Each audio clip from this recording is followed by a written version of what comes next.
Salut à tous, je m'appelle Marine, j'ai 21 ans, je suis actuellement en année de césure à Wellington en Nouvelle-Zélande.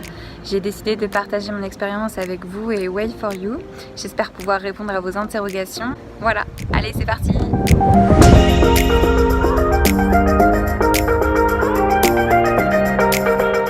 Un moment idéal pour partir, il n'y a pas de moment idéal. Je pense que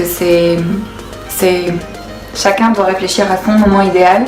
Moi je vous ai décrit les raisons pour lesquelles je suis partie après ma 3e année, mais c'est des raisons propres à moi et propres à mon parcours. Je pense que chacun doit avoir une réflexion sur le meilleur moment pour lui de partir. Il y a plusieurs choses à prendre en compte. La première, c'est est-ce qu'on sait ce qu'on veut faire à l'avenir ou pas? Non, on ne sait pas tous après le bac ce qu'on veut faire. Et il y a des gens pour qui ce moment-là, juste après le bac, c'est le bon moment pour partir. Deuxième chose à prendre en compte, c'est est-ce qu'on a la motivation, est-ce qu'on aura la motivation de se remettre dans les études après une année de césure. Un an c'est long, les projets peuvent changer et la motivation aussi. Je connais des personnes qui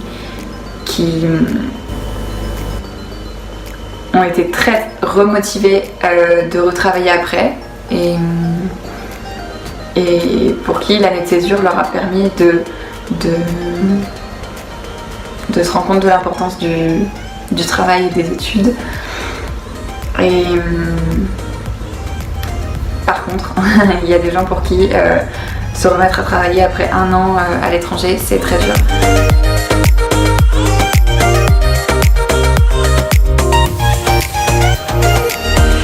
Alors pourquoi avoir choisi la Nouvelle-Zélande? Parce que c'est un pays qui répondait à mes 3 objectifs principaux avant de partir, c'est-à-dire un pays anglophone pour perfectionner mon anglais, un pays où le mode de vie me correspond, c'est-à-dire que moi je suis plutôt sportive et j'avais envie de bouger et j'avais envie d'être à l'extérieur, surtout que là on est en novembre et l'été commence, donc ça c'est cool. Et voilà, j'avais vraiment envie de bouger et de pouvoir voir plein de paysages différents. Et la Nouvelle-Zélande c'est très loin déjà, donc c'est vraiment différent. Après c'est un pays qui est aussi occidentalisé, il y a beaucoup d'Européens ici, mais aussi de culture asiatique. C'est ça qui est intéressant ici, les cultures se mélangent et on trouve assez bien sa place. Et goûter à des choses différentes, par exemple la nourriture indienne, moi j'avais jamais goûté. Et 3e objectif, je voulais travailler absolument, donc avec le PVT, mon visa WHV, c'est le visa permis de vacances travail qui permet d'avoir plusieurs employeurs et aussi de voyager, donc on peut faire des petits boulots de 1 semaine, 2 semaines parfois et pouvoir voyager entre temps. Et ça c'est très intéressant pour les jeunes qui veulent bouger.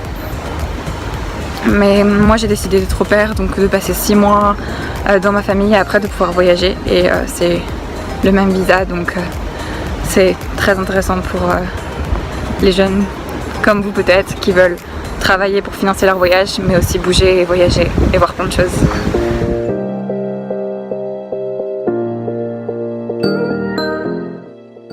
Alors pourquoi j'ai décidé d'être fille au pair? Au début, j'étais partie pour faire ce voyage avec une copine en backpacker et finalement elle a trouvé une autre opportunité, donc elle n'est pas partie. Je me suis retrouvée un petit peu toute seule à m'organiser et finalement j'étais absolument motivée pour partir, donc j'ai décidé de partir au pair pour la solution de facilité. Donc déjà c'est quoi être au pair? C'est s'occuper des enfants de la famille et en échange tu es logé, nourri, blanchi. Donc c'est vrai que c'est la solution facile et puis c'était mon premier voyage, donc c'était important pour moi que ce soit assez sécurisant. Ensuite, l'idée de m'occuper des enfants ne me déplaisait pas du tout. J'ai des jumelles d'1 an et demi et c'est très intéressant parce que j'apprends plein de vocabulaire grâce à leurs livres d'enfants et tout ça. Donc j'apprends un peu avec elle et ça je trouve ça vraiment intéressant. Et pour finir, j'avais vraiment envie de m'intégrer dans une famille, de pouvoir d'avoir l'occasion de parler anglais beaucoup, et ça c'est un très bon choix parce que je rencontre beaucoup de gens qui sont backpackers ici et finalement parfois ils rencontrent des Français donc ils parlent pas du tout anglais. Et une dernière chose à prendre en compte quand on part au pair, c'est que comme moi, à 21 ans, on a peut-être déjà fait des études avant et on a été tout seul dans un appart ou en coloc. Enfin, on a quitté la famille il y a quelques années et c'est parfois difficile pour des filles au pair ici de revivre dans une famille, d'avoir d'autres contraintes. Et à l'inverse, pour ceux et celles qui partent après le bac, c'est difficile de quitter la famille et c'est peut-être un peu plus dur parce que la famille nous manque plus et on n'est pas habitué à ce genre de situation d'être loin de la famille. Donc c'est pour ça qu'aussi il faut réfléchir entre partir à 18 ans ou alors après. C'est deux choses vraiment différentes. Après, c'est pas le cas de toutes les filles au pair ici. Par exemple, moi je vis dans une maison, mais en fait je suis très indépendante parce que j'ai un studio en bas de la maison. Et ça c'est important aussi de savoir avant de partir, de poser des questions à la famille, dans quel environnement on va vivre et comment vont être les relations avec la famille parce que ça peut tout changer.